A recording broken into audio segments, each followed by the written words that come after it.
तो रोज आपकी नींद खुलती है और ट्रंप की एक नई धमकी सामने आ जाती है। नमस्कार, मैं हूं नीलू। इस बार भी जो धमकी है वो ईरान के लिए है, क्योंकि ईरान को वो लगातार धमकी ही दे रहे हैं और तो कुछ कर नहीं पा रहे हैं। अब देखिए, एक बड़ी धमकी ईरान को उन्होंने दे दी है कि नक्शे से ही वो ईरान को मिटा देंगे।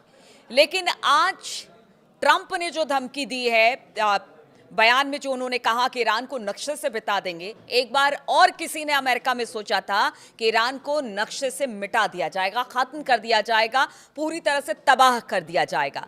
आज बात उसी घटना की करेंगे और बात उसी इंसिडेंट की कि किस तरह से अमेरिका को पूरी दुनिया के सामने मुंह की खानी पड़ी थी। तो आज बात अमेरिका के एक ऑपरेशन की जो नाकाम हुआ और फिर दुनिया भर में उसे शर्मिंदा होना पड़ा। यहां तक कि इस ऑपरेशन के असफल होने के बाद अमेरिका में एक राष्ट्रपति भी अपनी सत्ता गवा बैठे।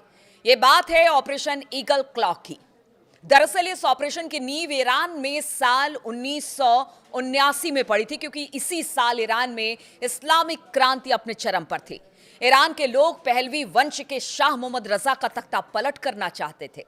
उस वक्त लोगों को लग रहा था कि मोहम्मद रजा ईरान को आधुनिक बनाने के चक्कर में उनके हितों का गला घोट रहे हैं। पहले उन्होंने इस विरोधी स्वर को दबाने की कोशिश की, लेकिन जब शाह मोहम्मद रजा के खिलाफ उनके समर्थन में जो थे वही उनके खिलाफ हो गए, तो आखिरकार उन्हें देश छोड़कर अमेरिका चले जाना पड़ा और आज भी वो अमेरिका में ही निर्वासित जीवन जी रहे हैं। अब मुश्किल अमेरिका के सामने आ पड़ी कि वहां से दहलवी तो चले गए, लेकिन अब क्या होगा, क्योंकि इसी दौरान उनके तेहरान दूतावास पर कब्जा कर लिया ईरानियों ने। अमेरिकियों को बंधक बना लिया गया। अमेरिका से कहा गया कि वो मोहम्मद रजा को उनके हवाले कर दे, लेकिन ताकत के मद में चूर अमेरिका नहीं माना और इस जिद का परिणाम ये हुआ कि करीब 444 दिन, जी हां, 444 दिन तक अमेरिकी लोग राजा के विरोधियों के बंधक बने रहे। हालांकि इतने दिनों तक अमेरिका हाथ पर हाथ धरे बैठा रहा। तत्कालीन अमेरिकी राष्ट्रपति जिमी कार्टर समेत कई अधिकारियों ने बात की कोशिश की, लेकिन कुछ बात नहीं बन पाई, सिर्फ निराशा ही हाथ लगी। विरोधी केवल मोहम्मद रजा की वापसी की मांग कर रहे थे। अमेरिका ने कहा कि वो रजा पर अपने देश में ही मुकदमा चलाएंगे, यानी अपनी बात थोपने की ईरान के लोगों पर कोशिश की, लेकिन ईरान ने मना कर दिया। फिर अमेरिका ने ईरान से बंधकों को छुड़ाने के लिए ऑपरेशन ईगल क्लॉ लॉन्च किया। और देखिए, ईगल क्लॉ क्यों आखिर हमेशा से एक दाग बना अमेरिका के लिए, आज बात उसी की कर रहे हैं। तो मिशन के तहत अमेरिकी सैनिकों को रात के समय चुपके से जाकर अपने नागरिकों को बचाना था। 24 अप्रैल 1980 को अमेरिका दस्ता निकला, लेकिन रेतीले तूफान ने अमेरिका को घुटनों पर लाकर खड़ा कर दिया। कई हेलीकॉप्टर दुर्घटनाग्रस्त हो गए और 8 अमेरिकी सैनिक मारे गए। अमेरिका ने मिशन टाल दिया और कूटनीतिक तरीके से काम को अंजाम देने को सोचा। उसने अपने सहयोगी देशों के साथ मिलकर तमाम तरह के व्यापारिक प्रतिबंध लगा दिए। इसी बीच अमेरिका के उकसावे पर इराक ने 8 सालों तक ईरान से युद्ध किया।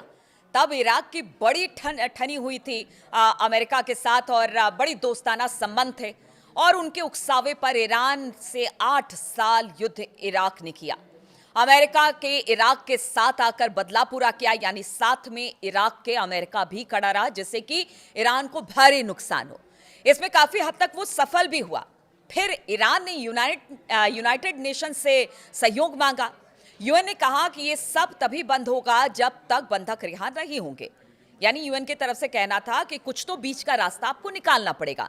फिर 1981 की शुरुआत में अल्जीरिया के राजनयिकों ने ईरान और अमेरिका के बीच बातचीत में मध्यस्थता की, और इसी बीच अमेरिका में 20 जनवरी 1981 को अमेरिकी राष्ट्रपति रोनाल्ड रीगन ने शपथ ली। फिर अमेरिका ने ईरान के ऊपर से तमाम प्रतिबंध हटाए। फिर उधर ईरान ने बंधकों को रिहा कर दिया। तो आप सोचिए कि किस तरह से ये पूरा घटनाक्रम रहा, लेकिन ईरान को फिर भी अमेरिका दबा नहीं सका।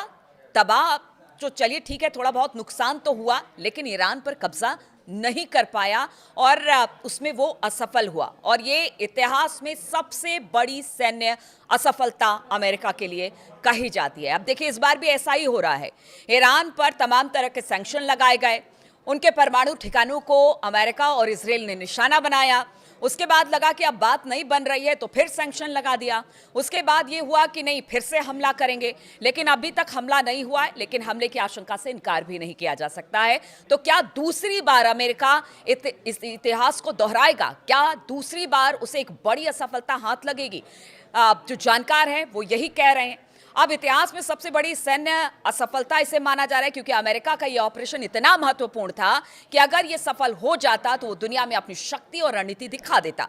लेकिन इसका विफल होना उनकी सैन्य क्षमता और योजनाओं पर सवाल उठा गया। राष्ट्रपति की प्रतिष्ठा पर असर पड़ा। ऑपरेशन की विफलता और बंधकों के लंबे समय तक कैद में रहने के कारण तत्कालीन राष्ट्रपति जिमी कार्टर की लोकप्रियता बहुत कम हुई, जिससे उन्हें चुनाव में हार का सामना करना पड़ा। वैश्विक छवि पर प्रभाव पड़ा, क्योंकि दुनिया भर के देशों ने देखा कि अमेरिका अपने नागरिकों को बचाने के लिए एक बड़ा सैन्य अभियान चलाने में भी नाकाम रहा, जिससे उसकी तस्वीर एक मजबूत राष्ट्र के बजाय कमजोर निर्णय लेने वाले राष्ट्र के रूप में सामने आई है। तो क्या इस बार भी ऐसा होगा?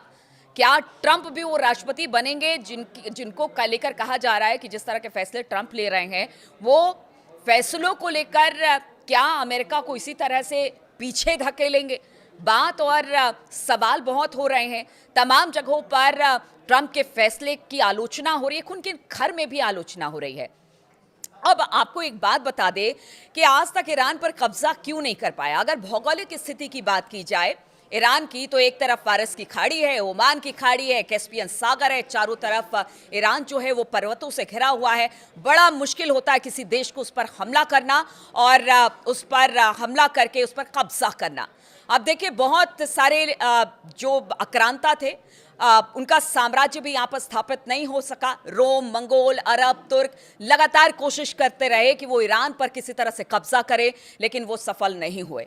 एक बार फिर से अमेरिका वही गलती दोहराने जा रहा है।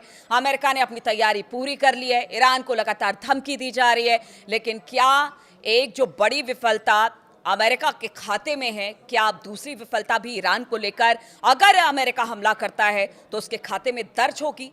सवाल आने वाले समय में यही उठ रहे हैं।